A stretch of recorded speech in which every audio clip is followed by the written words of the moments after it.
हमारा main class शुरू होगा। लेकिन आप कहेंगे सर तो फिर ये क्लास कौन सा चल रहा था?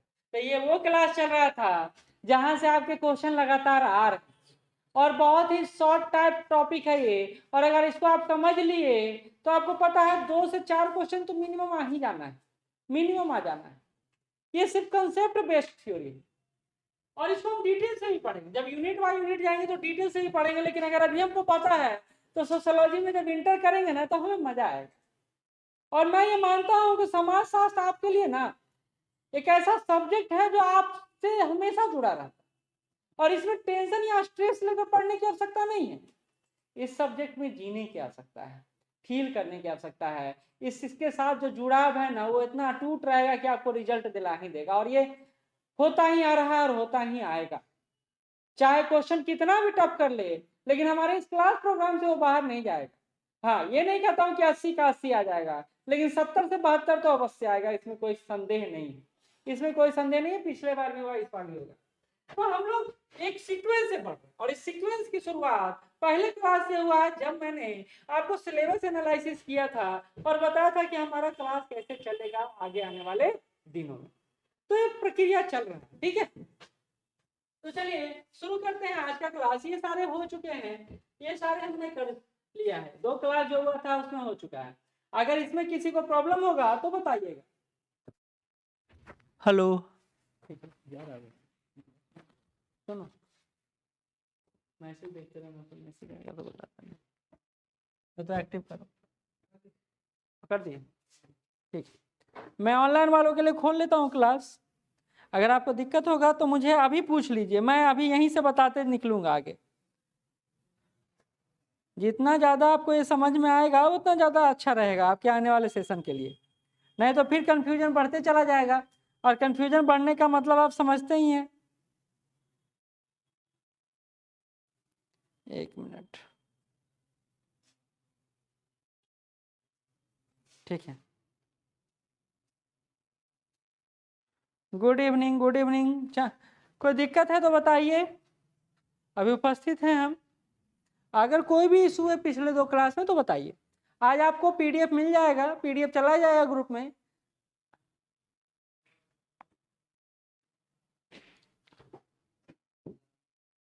ठीक है, चलिए तो शुरू करते हैं।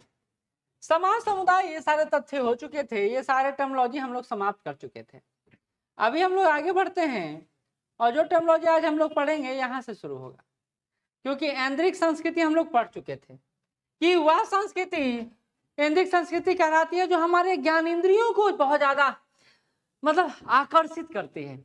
हम अपने ज्ञानेंद्रियों के आधार पर उस काम को करते हैं। जैसे हम मोबाइल का काम चला सकते हैं 10,000 के मोबाइल में भी, लेकिन हम लोग 50,000, 60,000, 1 लाख का मोबाइल खरीदते हैं। यह हमारी इंद्रिय मतलब सुख के लिए, मतलब हम अपने आंखों को सुख देना चाहते हैं, अपने दिमाग को सुख देना चाहते हैं, अपने एहसास में वो सुखद एहसास लेना चाहते हैं। तो इसलिए हम लोग इस तरह के कल्चर को फॉलो करते हैं। तो जितना भी वेस्टर्न कल्चर होगा, देखिएगा एप्पल मोबाइल आएगा तुरंत दौड़ने लगेंगे, सैमसंग अभी लॉन्च हुआ है तुरंत दौड़ने लगेंगे, हम लोग अच्छे अच्छे कपड़ों के पीछे, ब्रांडिंग के पीछे बहुत ज्यादा दौड़ने लगते हैं। तो ये सारे इंद्रिय संस्कृति के उदाहरण है, ये सारे इंद्रिय संस्कृति के उदाहरण है। तो लास्ट क्लास में इतना हम लोग कर चुके थे। अब इसके आगे वाले सेक्शन पे हम लोग बढ़ते हैं। अगला है पर संस्कृति ग्रहण। बहुत ही आसान, बहुत ही आसान। एक्युलरेशन, ठीक है, एक्युकल्चुरेशन, ठीक है, थोड़ा सा इंग्लिश भाषा है। तभी वह संस्कृति जो ग्रहण करना है। अगर आपका इंग्लिश मीडियम भी है तो आपको इंग्लिश मीडियम का भी नोट्स मिल जाएगा, ये हिंदी मीडियम से ही हम लोग लेकर चल रहे हैं मूलतः, लेकिन समझने में आपको प्रॉब्लम नहीं होगा। इसको ऐसे समझिए, ये समझ बड़ा जरूरी है। आप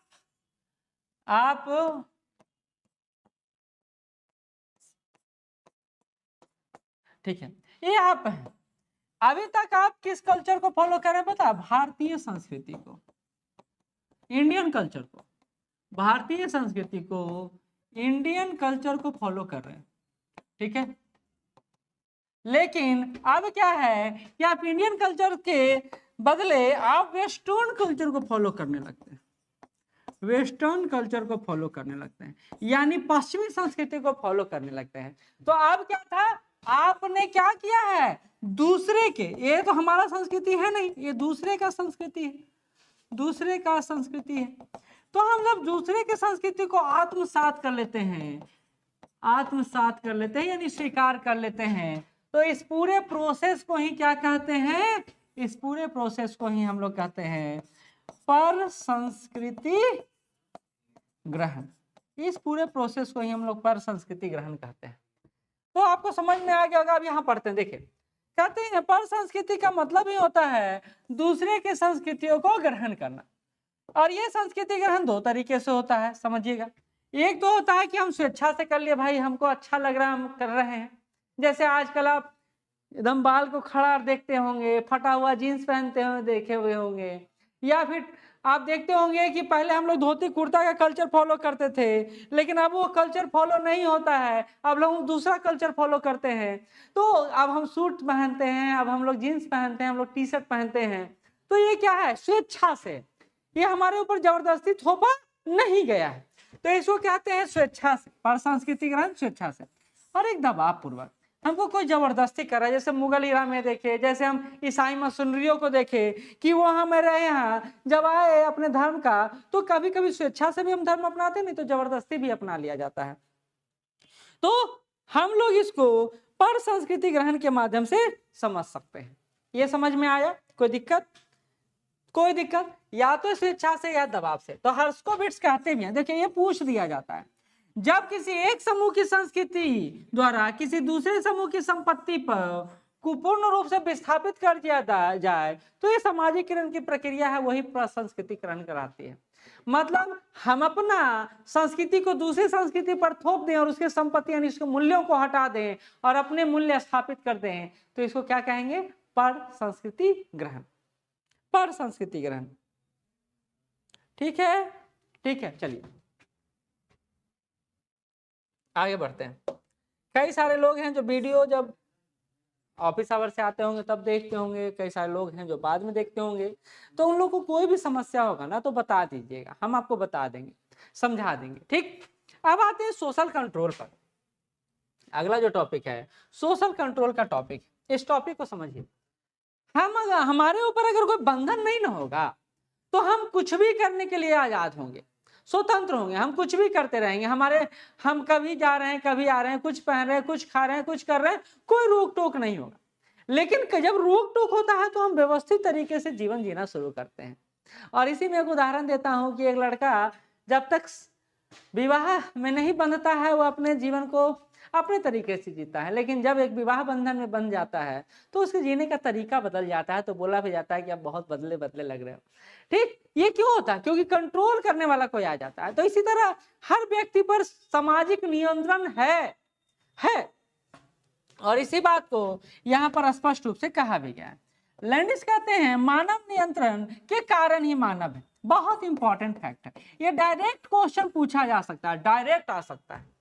मानव नियंत्रण के कारण ही मानव है, नहीं तो हम में पशुओं में कोई अंतर नहीं होगा। ये बात समझ लीजिए, ये बात जान लीजिए, मानव नियंत्रण के कारण ही मानव। कहते हैं पार्सन क्या कहते हैं, तो विपथगामी प्रवृत्तियों को फूल बनने से पहले कुचल देना ही नियंत्रण है। अब इसको समझिए, अब इसको समझिए, इसको थोड़ा मिटा देता हूं मैं। विपथगामी प्रवृत्ति क्या होता है? देखिए, समाज ने अपने लिए कुछ नियम बनाया है, समाज ने अपने लिए कुछ नियम बनाया है कि भाई आपको कैसे समाज में रहना है, समाज में कैसे रहना है, क्या करना है और क्या नहीं करना है, क्या नहीं करना है, नहीं करना है, ये सब सामाजिक नियम है। अच्छा, अगर आपको समाज ने मना किया है कि बउआ ये काम नहीं करना है, यानी चोरी नहीं करना है, डकैती नहीं करना है, झूठ नहीं बोलना है, और आप ये काम कर रहे हैं, तो इसको क्या माना जाएगा कि आपको जो रास्ता दिया गया उससे अलग हट रहे हैं, अलग हट रहे हैं, तो इस प्रवृत्ति को विपथगामी प्रवृत्ति कहा जाएगा। इसको क्या कहा जाएगा? विपथगामी प्रवृत्ति कहा जाएगा।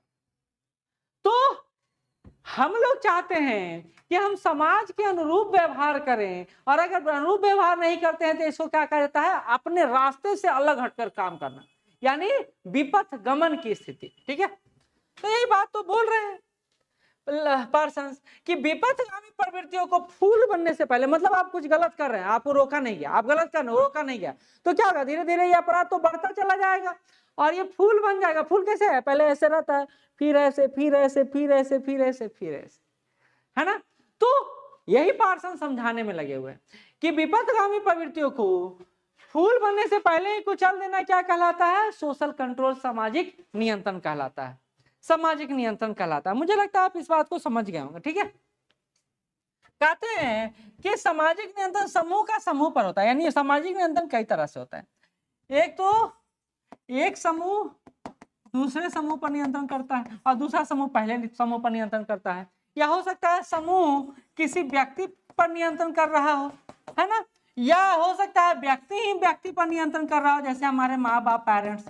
तो ये सारा प्रक्रिया चलता है। तो सामाजिक नियंत्रण तीन तरह से होता है, या तो समूह द्वारा समूह पर नियंत्रण, समूह द्वारा व्यक्ति पर नियंत्रण, और व्यक्ति द्वारा व्यक्ति पर नियंत्रण। जैसे समाज के नियम कानून है, आप उसके अनुसार चलते होंगे, और दूसरा समूह, समाज का समूह भी उसके अनुसार चलता होगा। समूह भी किसी व्यक्ति को प्रेरित करता होगा, भैया ऐसे करो नहीं तो हम समाज में रहने नहीं देंगे, निकाल देंगे। और व्यक्ति भी व्यक्ति को कहता होगा, भैया अच्छा से रहो नहीं तो आपको हम दंडित करेंगे। जैसे आपका अभियान शुरू करता है, ये आप हैं, ये आपके पेरेंट्स हैं, ये आपका परिवार है, और ये आपका समाज। देख लीजिए, कॉम्बिनेशन बैठ गया, देख लीजिए। ये कुछ समझ में आया?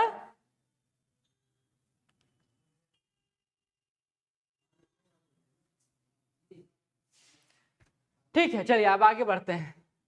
ये जो क्वेश्चन है ये बीपीएससी पीजीटी 1 में भी आया है और 2 में भी आया है, 1 में भी आया है और 2 में भी आया है। तो कितना इंपॉर्टेंस आप समझ सकते हैं, और समझने में सबसे आसान है, लेकिन किसी को समझ में नहीं आता है।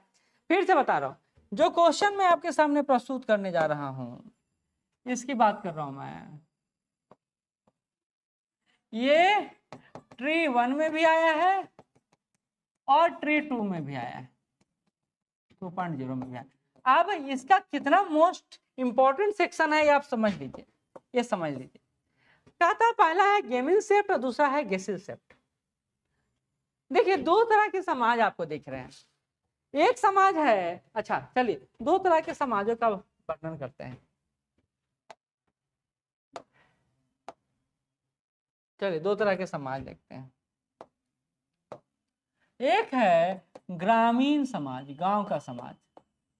गांव का समाज कैसा होगा, तो गांव के लोगों में एकता ज्यादा होगा, है ना, एक दूसरे के प्रति जानकारी ज्यादा होगा, यानी जागरूकता ज्यादा होगा। अच्छा, ये एक तरह का कार्य करेंगे, एक तरह का कार्य करेंगे गांव में, एक ये देखिएगा, और इसके आधार पर एक तरह का स्वरूप होगा, स्वरूप इनका कमोबेश एक ही समान का होगा। लेकिन यही आप शहर में चले जाइएगा तो क्या शहर में सभी में एक समान तरह का एकता दिखाई देता है, तो यहाँ व्यक्तिगत एकता होगा, सॉरी यहाँ व्यक्तिवादी होंगे, व्यक्तिवादी होंगे। यानी समझिए कि यहाँ समूह में लोग रहना पसंद करेंगे, अकेले नहीं, हमेशा 2 3 4 लोग रहते होंगे, लेकिन यहाँ तो व्यक्ति अकेले है, अकेले जा रहा है, अकेले आ रहा है, कोई देखने कोई पूछने वाला नहीं है। अच्छा, यहाँ जागरूकता होगा एक दूसरे के प्रति, लेकिन यहाँ जागरूकता नहीं होगा, यहाँ व्यक्तिवादिता होगा। एक तरह के कार्य होंगे गांव में, लेकिन यहाँ कार्यों में विविधता होगा, यहाँ कार्यों में विविधता होगा। और इसका स्वरूप कैसा होगा, तो इसका स्वरूप आधुनिक होगा, शहर का स्वरूप आधुनिक होगा, जो समानता, जो स्वतंत्रता पर स्थापित होगा। लेकिन यहाँ क्या होगा, यहाँ परंपरावादी स्वरूप होगा, और यह बंधुत्व पर तो आधारित होगा, लेकिन स्वतंत्रता और समानता की बात करेंगे तो यहाँ पर कम दिखाई देगा, गांव में कम दिखाई देगा, तो आप गेमिंग शाफ्ट और गेसिल शाफ्ट को समझिए, अब आपको समझ में आ जाएगा ये थ्योरी अगर आपको समझ में आ गया तो। कहते हैं सबसे पहले किसने दिया है, ये इंपॉर्टेंट है आपके लिए, तो ये टॉनिज ने दिया है गेमिंग शाफ्ट और गेसिल शाफ्ट, ठीक है। कहते हैं जर्मन भाषा में इसका प्राय होता है समुदाय, यानी गेमिंग शाफ्ट का, फिर से गेमिंग शाफ्ट का अर्थ होता है समुदाय, और कहते हैं इसका अभिप्राय घनिष्ठता से है, स्थायित्व से है, समाज में एक दूसरे की परिस्थिति को स्पष्ट बोध पर आधारित सामाजिक संबंधों से ताने बाने से। फिर से समझ लीजिए, ऐसा समाज किस तरह का समाज होगा, अभी तो समाज में से एक समाज की बात करना है। जो गेमिंग शाफ्ट होगा उसमें घनिष्ठता होगा, यानी एक दूसरे से लोग जुड़े रहेंगे, अस्थायी होगा यानी वहीं पर रहेंगे, समाज में एक दूसरे की परिस्थिति को स्पष्ट रूप से जानेंगे, कौन कहाँ का है, किसका बेटा है, किसका बेटी है, नहीं बेटी है, सब जानेंगे, और सामाजिक संबंधों का यह ताना बाना होता है, इसी को गेमिंग शाफ्ट बोलते हैं। तो इसका सिंपल उदाहरण कौन हो गया, तो इसका सिंपल उदाहरण हो गया गांव, इसका सिंपल उदाहरण हो गया गांव। यहाँ सम जातीयता यानी एक जात के लोग ज्यादा रहते हैं। आप जाइएगा गांव में तो कई टोला बटा होता है, ये मूसर टोला है, ये कुर्मी टोला है, ये दुसाध टोला है, ये भूमियार टोला है, ये राजपूत टोला है, ऐसे कई सारे टोले का नाम आप जानते होंगे। ये किस तरह के समाज में होता है, तो ये गेमिंग शाफ्ट समाज में होता है। किस तरह के समाज में होता है, गेमिंग शाफ्ट समाज में होता है। अच्छा, गेसिल शाफ्ट में आ जाते हैं, ये भी टॉनिज द्वारा ही दिया गया है, गेमिंग शाफ्ट एंड गेसिल शाफ्ट। ये क्या है, तो इसके विपरीत अवधारणा है, इसके विपरीत अवधारणा है। कैसे, तो जहां गेमिंग शाफ्ट घनिष्ठता की बात करता है, तो ये कहता है कि ऐसे सामाजिक संबंधों का बोध देने वाले सामाजिक समूह जिसकी प्रकृति अव्यक्तिक होती है, यानी किसी व्यक्ति से जुड़ा हुआ नहीं होता है, अनुबंधात्मक होता है, स्वार्थमय होता है। अनुबंधात्मक मतलब आपसे काम है तो हम काम कर रहे हैं, नहीं काम है तो जाइए आप, हम भी चले। और स्वार्थमय होता है, अगर हमारा हित आपसे जुड़ा हुआ है तो हम आपके साथ चलेंगे, नहीं तो नहीं चलेंगे।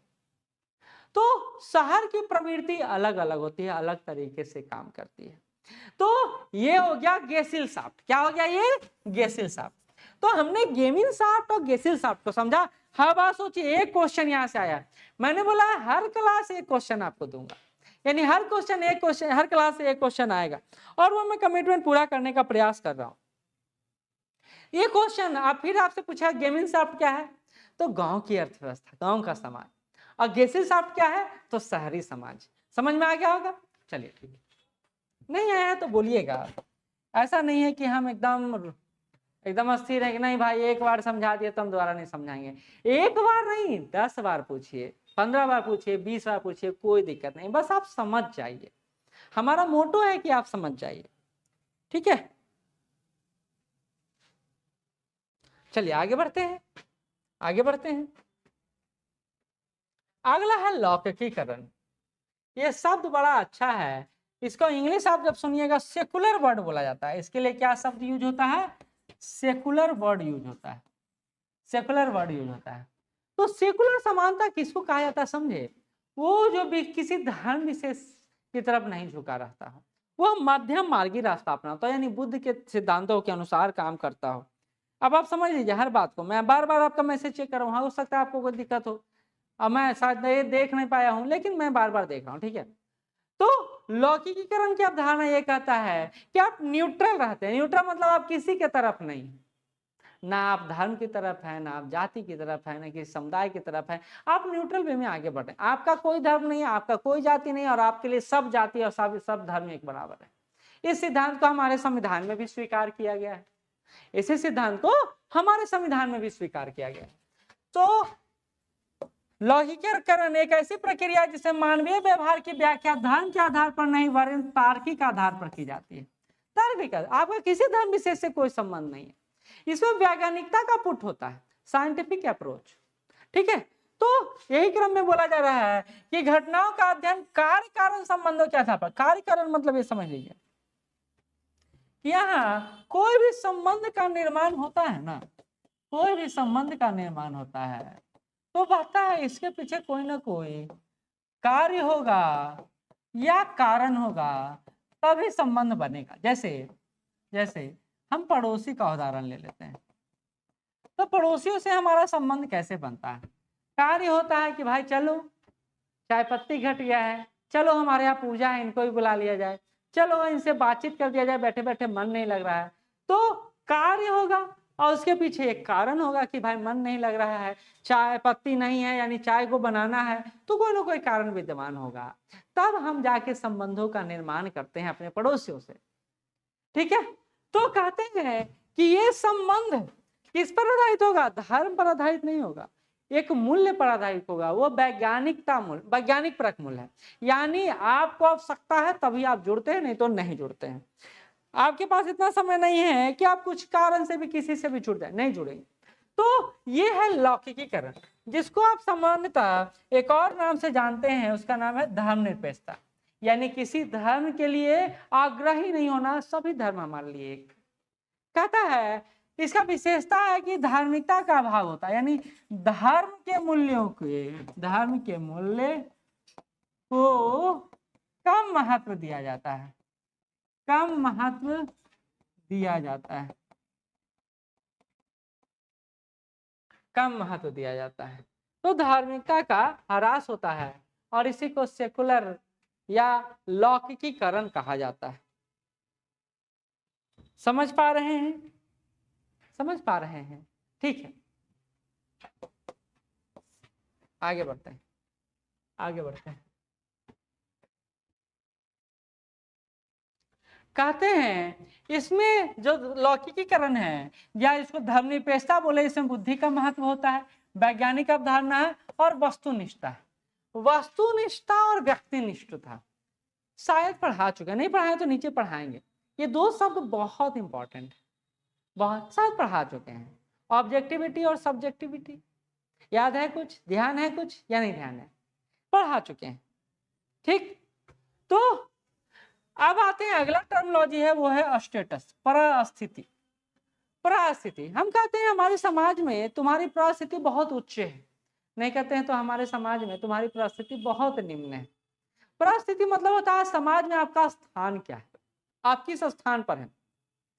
स्थान का मतलब ये नहीं कि ऊंचा टीला पर है या पेड़ पर है, वो नहीं, बल्कि समाज आपको किस आधार पर देखता है, समाज के देखने का नजरिया क्या है आपके लिए, इसको कहते हैं परिस्थिति।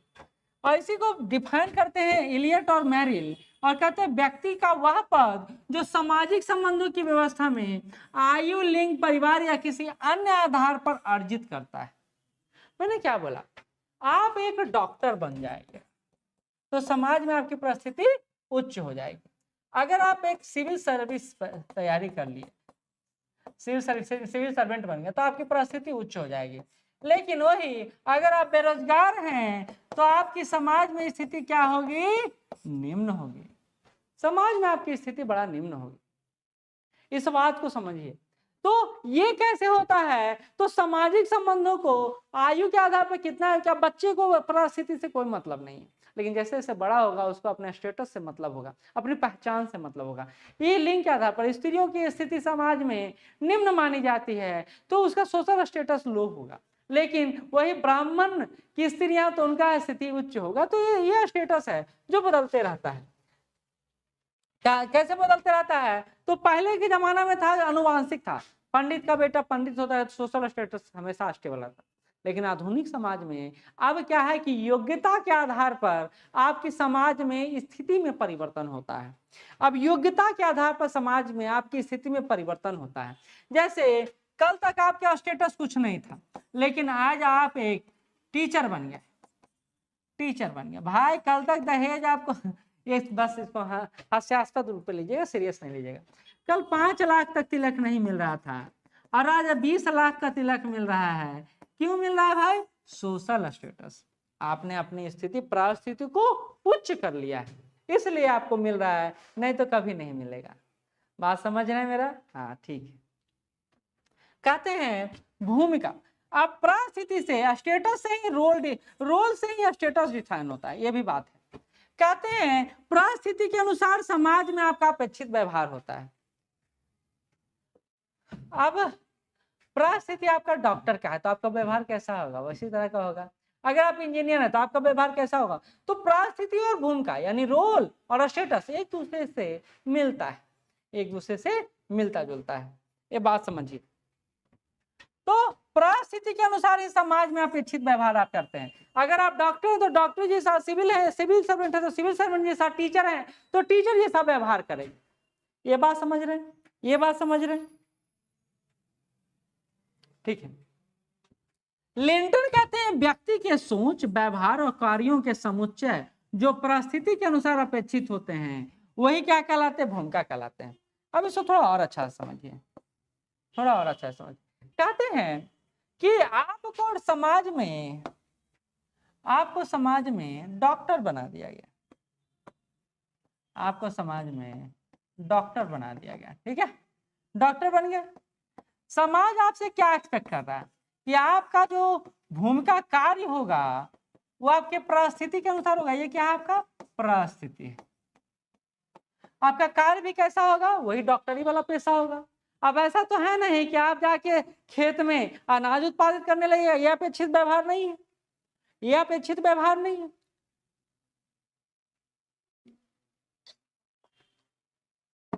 बात समझ रहे हैं? बात समझ रहे हैं? तो परिस्थिति के अनुसार ही आपकी भूमिका का भी निर्धारण होता है और वही आपके सोच पे, आपके व्यवहार पे और आपके कार्यों के समुच्चय जो परिस्थिति के अनुसार आपसे अपेक्षित है कि आप ये काम करेंगे वो आप करते हैं और वही को क्या कहा जाता है? भूमिका कहा जाता है।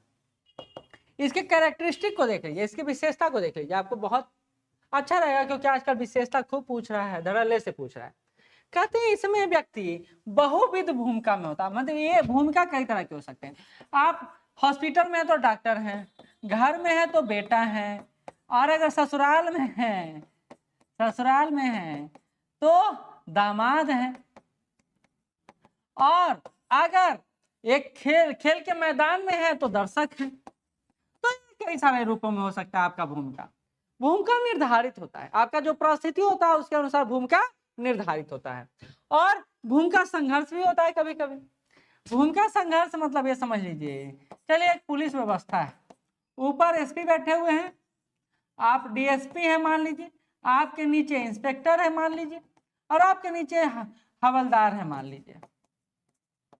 ये सारे भूमिका है जो काम आप करेंगे। सब आप स्टेटस के अनुसार कार्य करेंगे, लेकिन क्या होता है कभी कभी यहीं पर कंट्रडिक्शन, इधर से भी आ गया ऑर्डर, सॉरी यहाँ पर प्रॉब्लम होगा, यहाँ से आ गया ऑर्डर और यहाँ से आ गया ऑर्डर। अब क्या करे और ना करे, भूमिका संघर्ष हमेशा होते रहता है। एक व्यक्ति खुद ही बेटा के रूप में अच्छा बने या पति के रूप में अच्छा बने या टीचर के रूप में अच्छा बने, वो हमेशा अपनी भूमिकाओं में किसके साथ संघर्ष करता रहता है। तो इसको क्या बोलते हैं? भूमिका संघर्ष बोलते हैं। इसको क्या बोलते हैं? भूमिका संघर्ष बोलते हैं। ठीक है, चलिए अब इसको बाद में अच्छे से समझाया गया। अब अगला है भूमिका हो गया। अब इन तीनों को समझिए, जिसको अभी हमने पढ़ा उसको समझिए। भूमिका पुंज किसको कहते हैं? पुंज मतलब होता है मिल जाना, कई तरह के व्यवहारों का मिल जाना। कहते एक विशिष्ट सामाजिक परिस्थिति के साथ जुड़ी हुई भूमिका को ही समुच्चय बोला जाता है। जैसे डॉक्टर, जैसे आप अस्पताल में गए,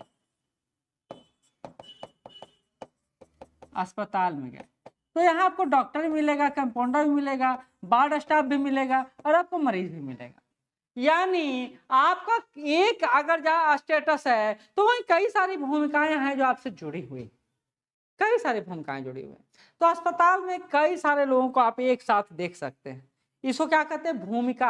आपके कई भूमिका का एक पुंज, एक साथ जोड़, जो हॉस्पिटल में देखने को मिलता है। कहते हैं विभिन्न सामाजिक संबंधों का ताना बाना है, वाना है, ये भूमिका पुंज कहलाता है। विभिन्न सामाजिक संबंध, एक संबंध क्या है? डॉक्टर का, दूसरा क्या है? कंपाउंडर का, वार्ड का, मरीज का। ये सब जब मिल जाता है तो इसको क्या कहते हैं? भूमिका पुंज कहते हैं। ये है, इसको दिए कौन है? तो ये एरविन गॉफमैन द्वारा दिया गया। ये पूछा जाता है, इंपॉर्टेंट सेक्शन है, इसको याद रखिएगा। भूमिका पुंज की अवधारणा किसने दी है? तो ये दिया गया एरविन गॉफमैन द्वारा। याद रहेगा? याद रहेगा, बिल्कुल याद रहेगा। चलिए अब आते हैं, मैंने अभी पढ़ाया आपको भूमिका संघर्ष, रोल कन्फ्लिक्ट। भूमिका संघर्ष, रोल कन्फ्लिक्ट। ये रोल कन्फ्लिक्ट क्या है? तो इस बात को समझिए कि दो या दो से अधिक भूमिकाओं के बीच असंगता या विरोध की स्थिति होती है। असंगता मतलब करे ना करे, बहुत नहीं, जम नहीं रहा है, दिल कह रहा है कुछ और, दिमाग कह रहा है कुछ और कंट्राडिक्शन काफी ज्यादा है।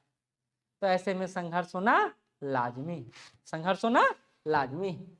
तो जैसे एक शिक्षित महिला है, उसको जॉब दिया जाए या घरेलू कार्य दिया जाए, इसको लेकर संघर्ष होता है।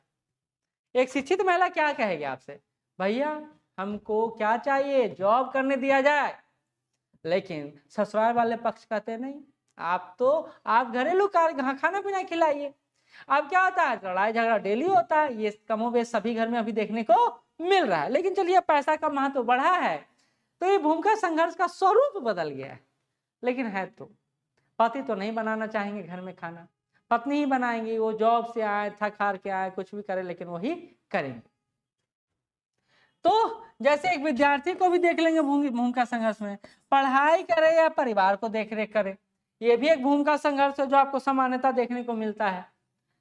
एक विद्यार्थी हमेशा भ्रम की स्थिति में होता है, भाई आप पढ़ाई करेंगे, एकदम निश्चल लेकर बैठा हुआ है वो, और घर से कॉल आ गया कि देखो पिताजी बीमार हैं, अब दौड़े दौड़े घर भी जाना है, देखने वाला भी कोई नहीं है। तो पढ़े या घर जाए, परिवार को देखे, ये हमेशा संघर्ष उसके साथ चलता रहता है, होता रहता है। बात समझ में आ रहा होगा, है ना? अभी आप इसको झेल भी रहे होंगे, आप इसको देख भी रहे होंगे, आपके जीवन में भी चल रहा होगा। तो मैं बोलता हूँ हमेशा सोशियोलॉजी आपके साथ चलता है, आपके खिलाफ नहीं चलता है। ये आपके साथ चलता है, आपके खिलाफ नहीं चलता है। तो आपको इसको पढ़ने में मजा आएगा। ठीक, चलिए, प्रतिमान और मूल्य, मॉडल और वैल्यू, इसको समझिए। बियर स्टेट कहते हैं किसी समाज द्वारा स्वीकृत व्यवहार का प्रतिष्ठित तरीका जो होता है वही प्रतिमान होता है। समाज चाहती है आपसे कि आप समाज में योगदान करें, समाज के साथ अच्छे से व्यवहार करें, समाज के लोगों के साथ जुड़कर रहें, उनके साथ भाईचारा उत्पन्न करें। और अगर ये आप करते हैं तो सामाजिक प्रतिमान है, एक तरह का वो संवैधानिक मॉडल है जो आप प्रस्तुत कह रहे हैं कि भाई हम ऐसे कर रहे हैं, तुम भी ऐसे करो। जैसे बोलते देखे ही राम अवतारवा की बेटी कितना सुशील है, कितना अच्छी है, वो हमेशा परिवार के साथ चलती है, परिवार का बात मानती है, बड़ों का इज्जत करती है, उसे कभी घूमते टहलते देखती है। ये क्या है? प्रतिमान है जो समाज आपसे अपेक्षा कर रहा है और आप उस समाज को दे रहे हैं, तो इसको क्या कहेंगे? प्रतिमान कहेंगे, मॉडल कहेंगे। अच्छा, मूल्य क्या है? तो समाज कुछ तत्व स्थापित करता है कि भाई आपको इनको मानना है और इनके साथ चलना है। यानी जॉनसन कहते हैं मूल्य वो आधार है जिनके द्वारा विभिन्न तत्वों में अंतर करने या मूल्यांकन करने में सहायता मिलती है। मूल्य कहते हैं निगेटिव होता है, पॉजिटिव होता है। कहते हैं कि वो होकर बेटवा दिन भर रोडे पर घूमता रहता है, एक ऐसा निगेटिव मूल्य है। ये निगेटिव मूल्य है, ये मूल्यांकन करते हैं कि आप क्या कर रहे हैं रोड पर और क्या नहीं कर रहे हैं। तो कहते हैं मूल्य क्या है? तो विभिन्न तत्वों में अंतर या मूल्यांकन करने का एक माध्यम है जिससे आपको पता चलता है कि ये अच्छा है या बुरा है। आपको भी एक वैल्यू होगा, आप भी एक वैल्यू के साथ चलते होंगे, आपका भी एक एथिक्स होगा कि नहीं ये करेंगे और ये नहीं करेंगे। तो समाज में उसी के अनुसार आपकी प्रशंसा भी होती है या आपका विरोध भी होता है। बात समझ रहे? चलिए आगे बढ़ते हैं। अगला बड़ा अच्छा टॉपिक है, बहुत शानदार है, और वो है कहता है प्रथा और परंपरा में क्या अंतर है। चलिए ये आपसे पूछते हैं, 1 मिनट का समय दीजिए खुद को और मुझे बताइए प्रथा और परंपरा, कस्टम और रिचुअल्स में क्या डिफरेंस है? कस्टम और रिचुअल्स में क्या डिफरेंस है, बताइएगा हमको जरा, मैं आपसे सुनना चाहता हूं।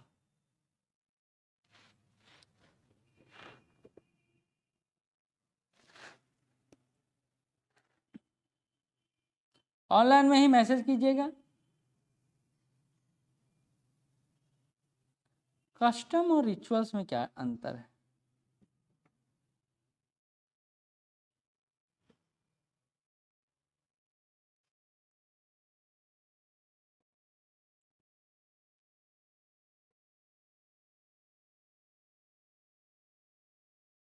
चलिए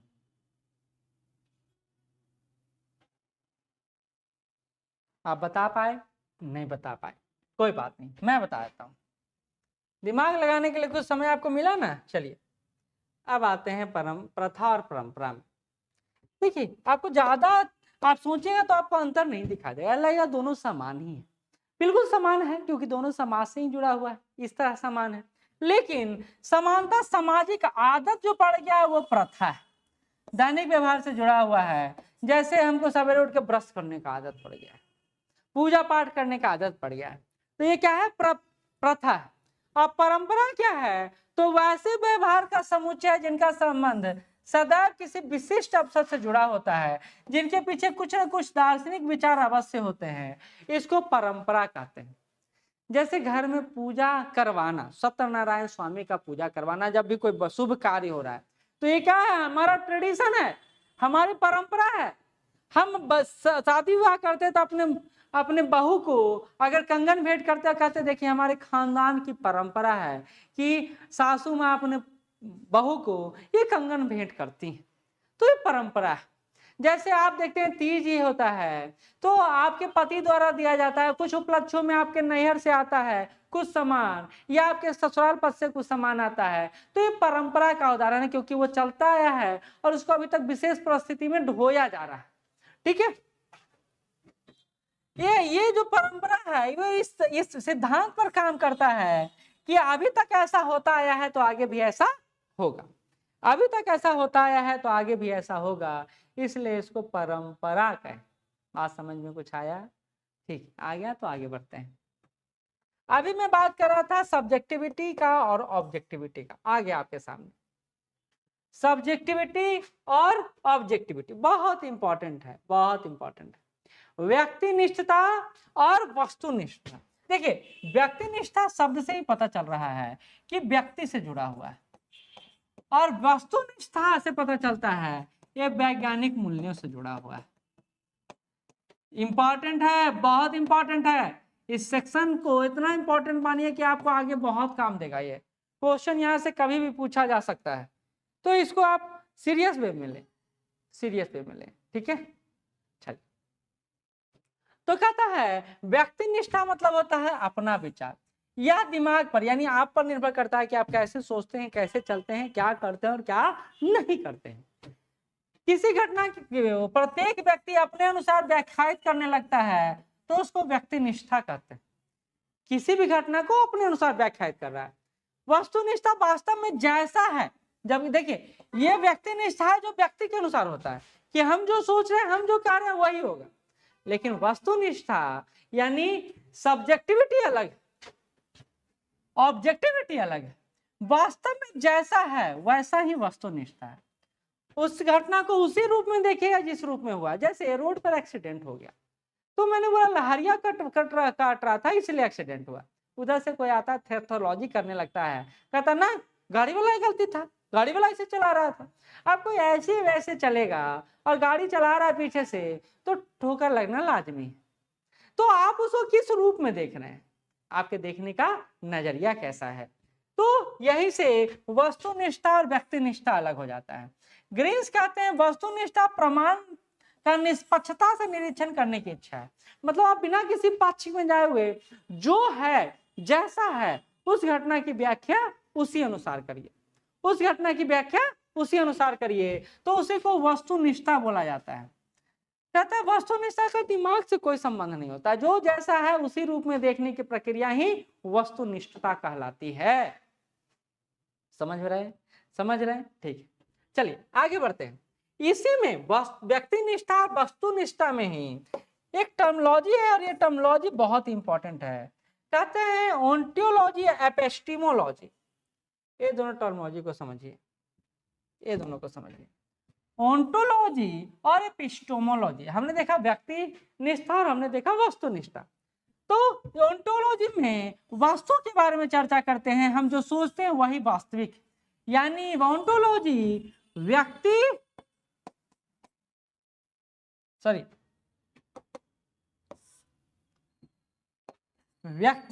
से जुड़ा हुआ है, व्यक्तिनिष्ठता से जुड़ा हुआ है, और ये एपिस्टेमोलॉजी वस्तुनिष्ठता से जुड़ा हुआ है। यानी हम जो सोच रहे हैं वही वास्तविक है, ओंटोलॉजी कहलाता है। फिर से याद रखिएगा, जो हम सोच रहे हैं वो वास्तविक है, ओंटोलॉजी कहलाता है। एक दार्शनिक क्षेत्र जो वास्तविकता के इर्द गिर्द घूमता है, जो वास्तव में वास्तविकता है, जो यह एक दार्शनिक क्षेत्र, हम ऐसा सोचते हैं कि ऐसा चल रहा है, अच्छा ऐसा हो रहा है, ये हम पर काम करता है। ये तो ओंटोलॉजी व्यक्ति निष्ठा को प्रेजेंट करता है, जबकि एपिस्टेमोलॉजी कहता है यह संबंधी अवधारणा है किसका, वस्तुनिष्ठता का। हम जो सोचते हैं वह सत्य है, वैसा दार्शनिक है जो ज्ञान के इर्द गिर्द घूमता है। हम वास्तविकता का वर्णन करते हैं। तो देखिए ऑन्टोलॉजी व्यक्ति निष्ठा हो गया और वस्तुनिष्ठा हो गया एपिस्टेमोलॉजी। ये थोड़ा सा ये दोनों आपको सिमिलर लग रहा होगा इस सेंटेंस में। हम जो सोचते हैं जो सत्य नहीं, जो सत्य है वही सोचते हैं, वही है जो सत्य है वही सोचते हैं, वह है एपिस्टेमोलॉजी। ऐसा दार्शनिक है जो ज्ञान के इर्द गिर्द घूमता है, जो आपका ज्ञान नॉलेज है और आपने उसके आधार पर उस विषय वस्तु को देखा है, समझा और व्याख्या किया है, तो उसको एपिस्टेमोलॉजी कहते हैं। ठीक है, तो व्यक्ति निष्ठा को ऑन्टोलॉजी और वस्तुनिष्ठा को एपिस्टेमोलॉजी कहते हैं। ठीक है, चलिए आगे बढ़ते हैं। ये एक और इंपॉर्टेंट तथ्य आपके सामने है, समष्टि समाजशास्त्र, मैक्रो सोशियोलॉजी और माइक्रो सोशियोलॉजी। समानता अर्थशास्त्र में आप इस तरह की अवधारणा को पढ़े होंगे। अर्थशास्त्र में पढ़ने को है कि माइक्रो इकोनॉमी क्या है और मैक्रो इकोनॉमी क्या है, ये आप अर्थशास्त्र में पढ़े होंगे, नो डाउट, ये आप अर्थशास्त्र में पढ़े होंगे। कोई दिक्कत होगा बताइएगा, ठीक है, मैं हूं यहीं पर। चलिए, कहता समष्टि मैक्रो, हमेशा जब पढ़िएगा अर्थशास्त्र में इसको, तो मैक्रो जो बोलेगा याद रखिए, मैक्रो जो बोलेगा इसमें सभी का वर्णन होगा, इसके बारे में, इसके बारे में, इसके बारे में, यानी सभी का अध्ययन करेंगे। लेकिन जब माइक्रो वाली बात करेंगे तो इसमें किसी एक तथ्य का ही सूक्ष्म अध्ययन होगा, यानी गहनता से अध्ययन होगा। इसका क्या होगा, तो धरातलीय सतही अध्ययन हो, सतही अध्ययन होगा। सबका अध्ययन करना है तो सतही अध्ययन, और किसी एक का अध्ययन करना है तो एकदम सूक्ष्मता से। जैसे हम गए एक एरिया में, देखिए बहुत बड़ा एरिया है, उस एरिया में कितना परिवार है, अच्छा देखिए परिवार में सब क्या क्या काम कर रहा है, कौन कौन बेरोजगार है, तो ये हो गया मैक्रो स्टडी। और जब हम एक एरिया में गए, एक परिवार के घर में गए, परिवार के बारे में गहन जानकारी अध्ययन कर रहे हैं, तो वो हो गया माइक्रो सोशियोलॉजी। ठीक है, अब यहाँ आते हैं, कहता है बड़े समूहों, संगठनों अथवा सामाजिक व्यवस्थाओं का अध्ययन करना ही मैक्रो सोशियोलॉजी कहलाता है। बड़े बदलाव और व्यवहार में परिवर्तन की बात करता है मैक्रो सोशियोलॉजी। मैंने बोला कि ये बड़े क्षेत्र, बड़े संगठन की बात करता है। ठीक है, सामाजिक अस्थिरता और परिवर्तन दोनों का परिचायक होता है, दोनों को मापने का तरीका या विकसित करता है। जैसे हम वर्ग संघर्ष को देख सकते हैं, क्लास कन्फ्लिक्ट को देख सकते हैं।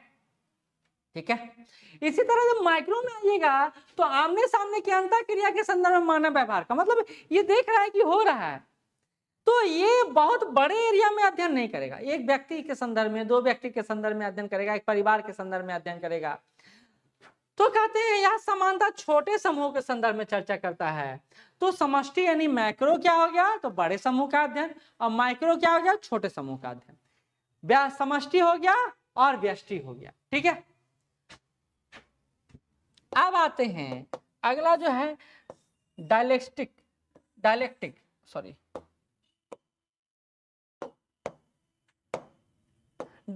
द्वंद्वात्मक, सामाजिक ताकतों के विरोध करने की क्रिया, उसका विद्यमानता को ही डायलेक्टिक बोला जाता है। डायलेक्टिक को ऐसे समझिए, द्वंद्वात्मक को ऐसे समझिए कि हीगल ने और कार्ल मार्क्स ने द्वंद्वात्मक भौतिकवाद का सिद्धांत कार्ल मार्क्स ने दिया था। आपको पढ़ना है, आगे जाके पढ़ना है। द्वंद्वात्मक क्या है ना, वो बेचारा खुद ही टेंशन में, द्वंद्व में, कंफ्यूजन में, वो खुद ही कंफ्यूजन में है, द्वंद्व में। इसको नीचे देखिए और ज्यादा अच्छा समझ में आ जाएगा। वो खुद ही द्वंद्व में है, वो खुद से वाद विवाद करने में लगा हुआ है। तो द्वंद्वात्मक मतलब होता है दो या दो से अधिक लोगों के बीच चर्चा करने की वह विधि जो कि विषय पर अलग अलग राय रखते हैं, किंतु तर्कपूर्ण चर्चा की सहायता से सत्य तक पहुंचने की इच्छा रखते हैं। जैसे हम बोले राम मंदिर की स्थापना हो रही है, कोई बोल रहा है कि सही नहीं है, कोई बोल रहा है सही है, तो हम एक उस पर विशद चर्चा करेंगे और चर्चा से फिर सत्यता तक पहुंचेंगे और इस निष्कर्ष तक पहुंचेंगे। तो इसको कहते हैं द्वंद्वात्मक, यानी इससे पहले वाद होता है, वाद मतलब बातचीत, अच्छा, आप जब बात करें कि नहीं राम मंदिर को सही 22 जनवरी को नहीं होना चाहिए, आगे जाके रामनवमी को होना चाहिए, तो इसको कोई फिर कहेगा कि नहीं ये सही नहीं है, तो प्रतिवाद होता है, प्रतिवाद होता है। बातचीत का कोई विरोध करेगा, आपका कोई विरोध करेगा, तब जाके जिसका निर्माण होता है उसको संवाद, एक निष्कर्ष तक पहुंचते हैं। तो संवाद क्या है? एक निष्कर्ष, एक निष्कर्ष है। तो द्वंद्वात्मक में पहले व्यक्ति कंफ्यूज रहता है, फिर उस पर चर्चा विचार विमर्श करता है और फिर एक निष्कर्ष तक पहुंचता है। तो इस पूरी प्रक्रिया को वाद, प्रतिवाद और संवाद की स्थिति कहते हैं और इसी को द्वंद्वात्मक सिद्धांत बोला जाता है। तो इसको हीगल के संदर्भ में देख सकते हैं, इसको कार्ल मार्क्स के संदर्भ में आप देखिएगा, आगे जाकर देखिएगा, कोई दिक्कत नहीं है। इसी में एक और थ्योरी है, वो है आदर्शवाद का, सॉरी वो है आइडियलिज्म। आइडियलिज्म क्या है? तो एक दार्शनिक विचारधारा है कि ऐसा होना चाहिए भाई, ऐसा होना चाहिए, दार्शनिक विचारधारा है। कहता है कि यह एक दृष्टिकोण है जिसके अनुसार ब्रह्मांड की व्याख्या पदार्थ और भौतिक वस्तुओं की अपेक्षा विचारों के आधार पर की जाती है। हम अपने विचार से कहते हैं सारा परिवर्तन हुआ, ये विचार ही है जो समाज में परिवर्तन लाने का कारण बनता है, हीगल ऐसा कहते हैं। तो आदर्शवाद है जो सब कुछ को ऐसे रूप में देखता है कि ये विचार नहीं होता तो भाई हम भगवान का कल्पना भी नहीं कर सकते, समाज का कल्पना भी नहीं कर सकते और व्यक्ति का निर्माण भी नहीं कर सकते, तो हम विचारे से पूरा ब्रह्मांड की रचना करते रहते हैं। इसको बोलते हैं आदर्शवाद, आइडियलिज्म, आइडियलिज्म। ठीक है, चलिए। कहता है क्या आइडियलिज्म भौतिकवाद का विरोधी है? आइडियलिज्म भौतिकवाद का विरोधी है।